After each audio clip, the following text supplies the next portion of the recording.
On va retourner au secteur automobile parce qu'on vous en parle beaucoup à l'émission. C'est un secteur qui se transforme. On va jaser entre autres des véhicules électriques ce soir. Notre collaborateur Louis-Philippe Dubé, chroniqueur auto au Guide de l'Auto, est là. Salut Louis-Philippe. Bonjour Pierre-Olivier. Bon, on va faire la revue des dossiers chauds, des dossiers qui retiennent l'attention aujourd'hui dans l'actualité automobile. Entre autres, ces baisses de prix de véhicules électriques aux États-Unis. Comment on explique ça? Puis est-ce que ça va avoir un impact chez nous? Ben oui, chez Hyundai, on a baissé les prix de la Ioniq 5 aux États-Unis. On parle de baisse pour le modèle 2025 qui va de 7 500 $. Et pour 2026, c'est entre 7 600 et 9 200 $ selon le modèle. Des gros rabais. 7 500.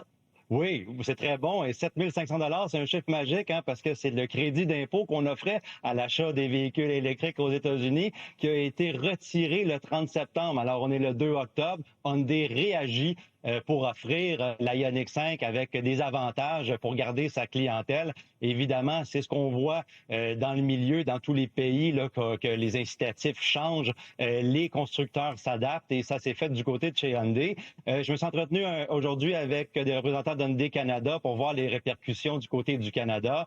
Évidemment, on m'a rappelé que les deux marchés sont très distincts. Et alors, les stratégies sont distinctes. Et j'aimerais ajouter que les marchés sont de plus en plus séparés aussi à cause de l'histoire des tarifs et contre-tarifs. Donner un exemple, la Ioniq 5 aux États-Unis pour le marché américain est assemblée dans Géorgie, aux États-Unis. Et puis, au Canada, nous, on les importe de la Corée du Sud. Donc, c'est le même véhicule, mais c'est un acheminement complètement différent. Donc, ça ne veut pas dire parce que la Ioniq 5 est à 9 000 $ de rabais aux États-Unis qu'on doit s'attendre au Canada à voir les prix fondre de façon aussi importante au cours des prochaines semaines. Non, évidemment, ça va dépendre de ce qui va se passer chez nous. On a pris des décisions à propos des incitatifs du côté du provincial et après du côté du fédéral, on attend toujours. Il y a eu des cibles aussi qui ont été changées. 2035 au Québec, ça devrait réduire à 90 % de véhicules zéro émission versus que c'était 100 %. Et puis les cibles imposées aux constructeurs vont être modifiées année après année sur le chemin. Là. Donc, ça va vraiment dépendre de tous ces facteurs-là pour savoir quel genre de prix qu'on va avoir. Là. En tout cas, une chose qui est intéressante aujourd'hui, c'est quand Hyundai baisse son prix de 7 500 $ parce que le gouvernement a enlevé sa subvention aux États-Unis. Peut-être que tous les gouvernements devraient prendre ça en note et constater qu'il y a des constructeurs qui se sont peut-être remplis les poches avec l'argent des contribuables.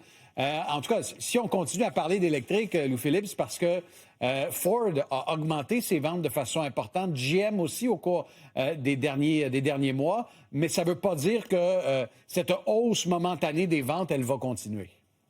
Bien évidemment, à cause du retrait planifié de l'incitatif, le crédit d'impôt, les constructeurs comme Ford et GM ont également fait des incitatifs pour vendre des véhicules électriques. Les gens qui voulaient des véhicules électriques sont allés les chercher pour profiter de cet incitatif-là qui a pris fin.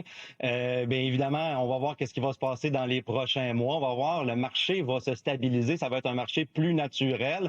Jim Farley chez Ford pense que c'est catastrophique. Et évidemment, Ford a été très impacté par ça parce que, la Ford Mach-E, la Mustang Mach-E, par exemple, est assemblée au Mexique avec des tarifs. Le Ford F-150 Lightning est assemblé aux États-Unis, mais avec beaucoup de matériaux bruts, comme l'aluminium qui sont tarifés. Donc, ça devient très compliqué pour Ford. Alors, on va voir comment que le marché réagit. Et avec un marché plus naturel, on va savoir réellement où est-ce que ça s'en va sur les prix et si les constructeurs sont encore capables de faire de l'argent. Parce qu'il y a quelque chose de bon là-dedans avec les véhicules électriques. Le prix des batteries a diminué énormément entre 2023 et 2024. Ça a diminué de 20 %. On s'attend qu'en 2026 versus 2023, ça soit 50 % moins cher d'assembler les batteries. Donc, ça, c'est un petit baume sur la plaie là, pour ces constructeurs-là. Assurément, on peut s'attendre éventuellement à plus d'abordabilité.